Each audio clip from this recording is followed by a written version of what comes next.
Longue vie et prospérité à tous. Nous sommes le 22 novembre 2020 et c'est le deuxième numéro du journal du geek belge. Encore une vidéo faite à l'arrache. Alors je pense que vous connaissez tous Bully Bill. Je pense qu'on ne le présente plus. Donc par l'auteur Robard, donc le petit garçon avec son chien. Ça, jusque-là, je vais surprendre personne. Mais connaissez-vous par le même auteur les histoires de la ribambelle? C'est un groupe d'enfants, donc avec Phil, Archibald, un Écossais, les deux jumeaux Hachi et Hacha, japonais, Grenadine, la fille de lavande, et Dizzy, un petit noir fan de jazz. Et donc nous avons un grand méchant, monsieur Gros Filou, et les trois caïmans, des petits blousons noirs, rivales de la ribambelle.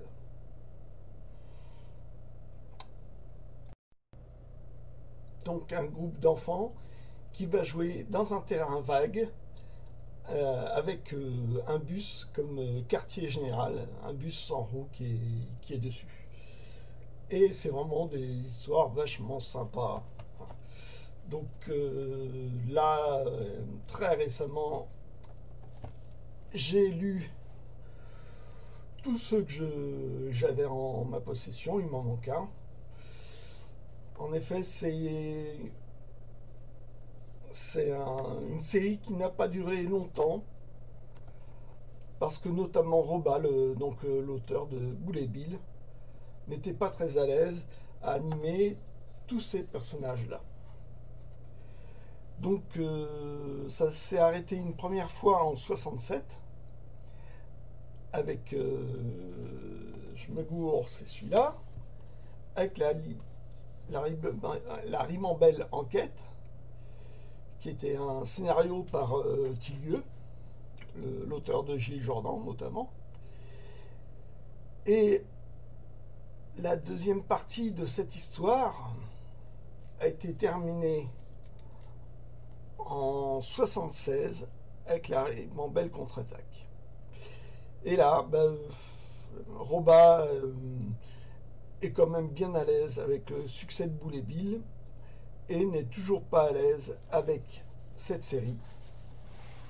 Il ne va pas persister dedans. Moi, je trouve ça dommage parce que c'était bien plus intéressant que Bully Bill, qui est des gags quand même, somme toute, très convenus. Et donc là, on voit donc Archibald, l'Écossais, avec son majordome. C'est vraiment vachement sympa. Alors, c'est pas dénué de plein de préjugés de l'époque, parce que la fille, tout ce qu'elle fait, c'est de la couture et du tricot, et puis à bander les petits garnements qui se sont fait mal. Elle leur met des pansements. Donc voilà, pour une première série. Alors, ça peut être... je sais pas, ça doit se trouver encore en intégrale maintenant. Mais bon, c'est dommage parce que ouais, ça doit être difficile à lire. Allez.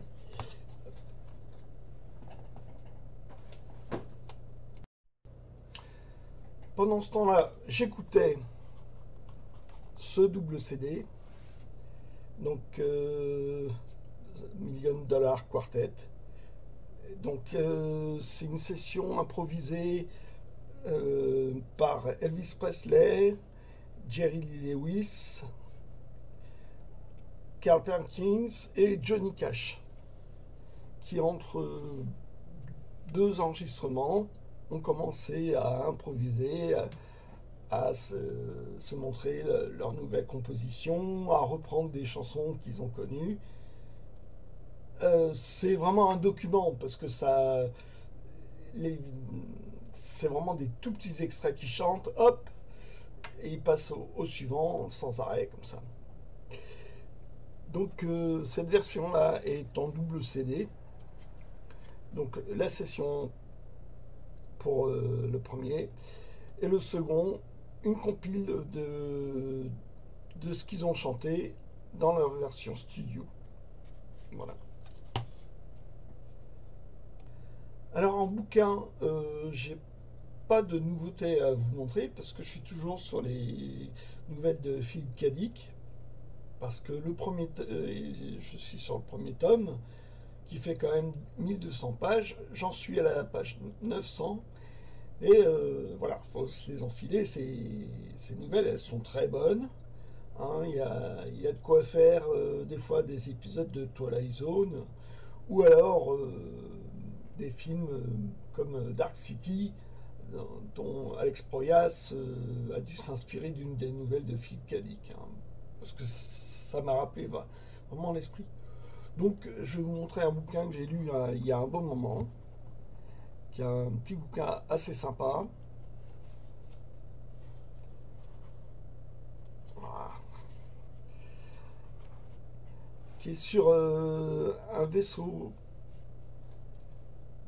qui a pour but de trouver une nouvelle planète pour une population. Et seulement ce vaisseau est plein. Donc s'il y a une naissance, il y aura forcément un mort. Donc les personnes âgées, si elles ne décèdent pas assez vite, ben, on va s'en charger, quoi. Et donc on va suivre quelqu'un qui va être condamné, son exécuteur, et évidemment, il y a quelque chose qui va aller de travers. On le saura si on lit le bouquin. Mais alors bonne chance pour le trouver celui-là.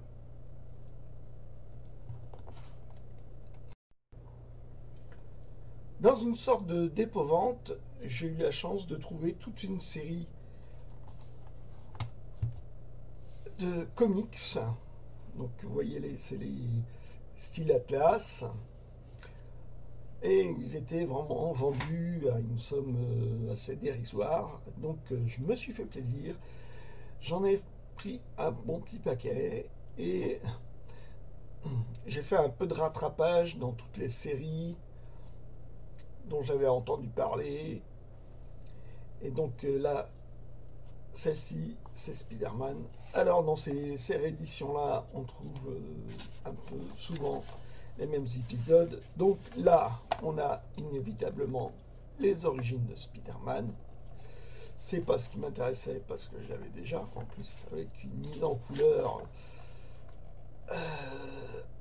à fond ordinateur, ce qui va pas du tout avec le dessin.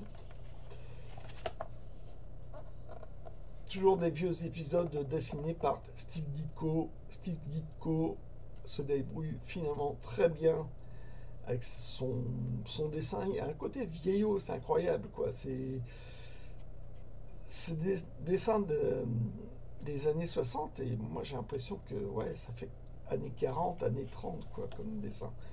Mais finalement, c'est vraiment pas mal du tout, quoi, son dessin. Il anime bien Spider-Man. Là où je l'ai pris, c'est notamment pour les épisodes donc dessinés par Romita Jr. que mon pote Ariot déteste, mais tant pis, c'est pas pour lui. Hein. Et notamment, ça a été scénarisé par Straczynski, qui en fait un Spider-Man ancré dans le quotidien, qui est vachement sympa. qui reste très très humain. C'est bon. Il arrive bien à animer le personnage, quoi.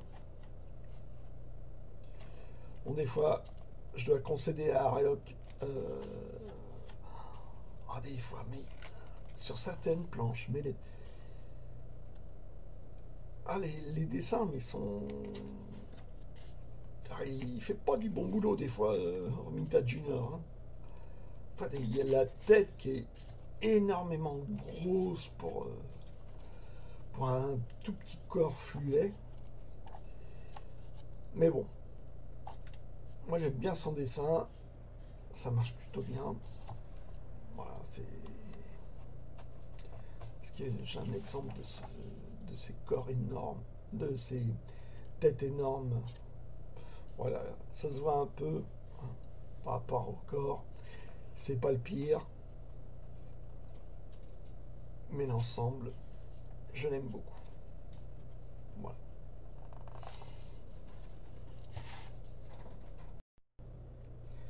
Et suivre les séries comme ça, c'est pas toujours simple.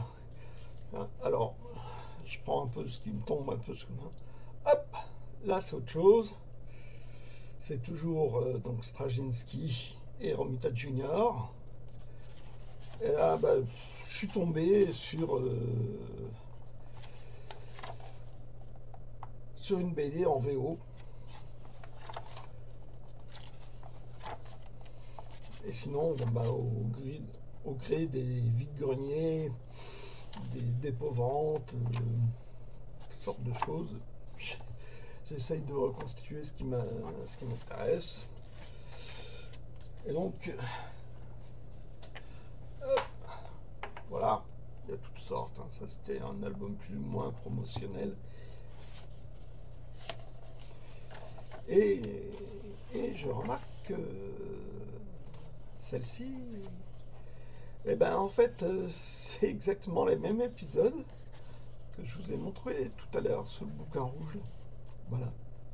Ça doit vous dire quelque chose. Je l'ai montré il y a 2 minutes. Voilà, comment s'y retrouver avec toutes ces éditions, ces rééditions, où finalement on nous propose un peu souvent les mêmes épisodes, avec toujours un petit peu de différence, parce que tiens, on retrouve le bonhomme avec sa grosse tête.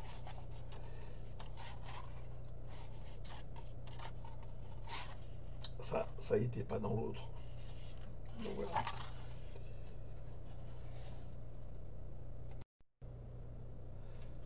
Dans la même série des bouquins rouges que je vous ai montré, j'ai pris ceci aussi. Donc les Thunderbolt, vous corrigerez la prononciation.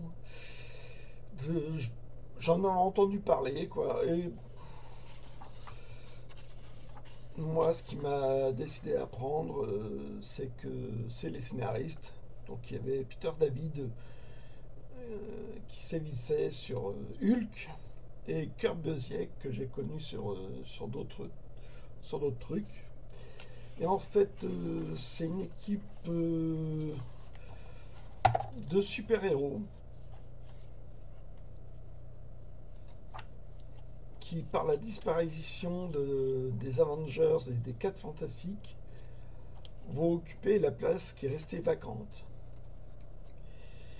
Et, chose amusante, l'idée du scénariste, c'est qu'en fait, cette équipe-là est constituée d'un groupe de super vilains, en fait, qui va utiliser une supercherie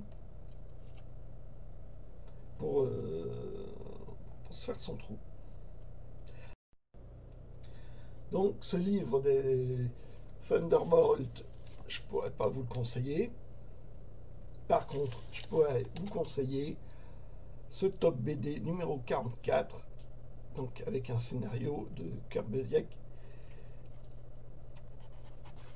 où ce sont des épisodes de Spider-Man qui se situent entre le Amazing 15, Amazing Fantasy 15, qui était le numéro où a été présenté Spider-Man, et Amazing Spider-Man, qui était le numéro 1 habituel de la série. Et donc là, c'est tout le questionnement suite à l'enterrement de l'oncle Ben. C'est tout le questionnement que va se faire Peter Parker pour savoir quelle voie il va choisir. S'il va rester dans le domaine du spectacle,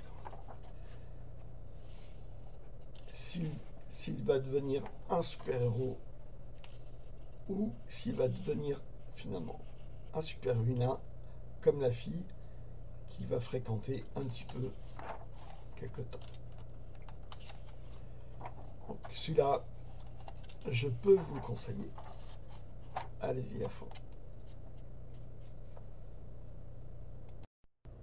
Enfin, je dis allez-y à fond, mais bon, bonne chance pour le trouver. Par contre, ce qui est trouvable facilement par le même scénariste et qui est régulièrement réédité, c'est ceci. Donc, le titre de cette mini-série, c'est Marvels. Et Marvels raconte l'histoire d'un journaliste qui va vivre le temps des super-héros. Donc, voilà, il est photographe.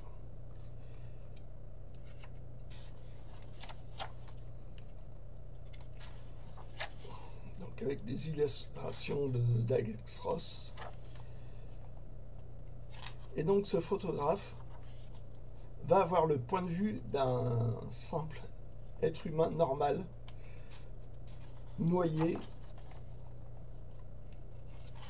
sous les combats des super-héros. Donc c'est le point de vue d'un humain impuissant face à tout ça.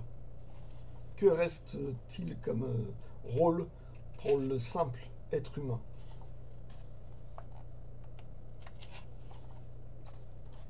Et là, c'est vraiment une très très bonne histoire qui m'a replongé dans les histoires de super-héros alors que j'en étais sorti depuis l'enfance. Ceux qui m'ont remis le nez dedans, honte à lui. Parce que j'avais décroché des super-héros à l'adolescence, à la fin de l'adolescence. Et celle-ci m'a remis dedans. Ça évoque plein de petites histoires disséminées dans toute l'histoire des Marvel. Et j'ai voulu retrouver les épisodes qui étaient évoqués dans celui-ci. Et je suis retombé dedans. Dans les comics. Plaf. Par contre, point de vue musique, je n'étais pas très inspiré. Donc je suis tombé dans mes écoutes habituelles. Et donc un grand classique pour moi, c'est les Stranglers. Et je me suis écouté leur deuxième partie de carrière quand ils avaient quitté Universal.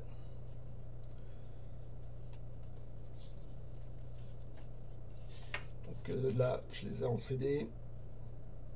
Et celui-là, je l'ai écouté en CD parce que mon vinyle était trop sale. Il va falloir que je le nettoie parce qu'il y a trop de poussière dessus.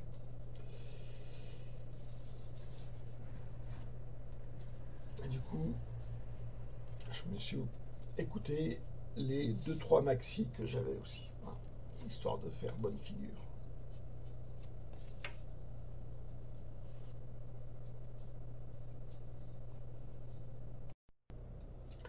Alors, une dernière BD pour la route. Voilà, Alcrane, qui est un cow-boy dessiné par Alexis et scénarisé par Lausier. Alors, je ne suis pas fasciné par le dessin d'Alexis et Lausier, c'était pas mon truc sur ses propres BD, mais cette collaboration fait une parodie de western. Franchement, politiquement incorrect. Tout y passe. C'est plein de racistes, de misogynes. C'est vraiment... j'ai envie de dire que c'est entre le western des années 50 et le western spaghetti. Et c'est vraiment réjouissant. C'est d'un humour noir. C'est vraiment très chouette. Voilà. C'est tout pour le moment. Je peux vous dire que j'ai encore fait cette vidéo à l'arrache. J'avais une autre idée au départ. Et elle était bien plus longue que prévu. Et m'attaquer au logiciel de montage vidéo, tout ce que je peux vous dire, c'est que je sais que je ne sais pas. Allez, ciao!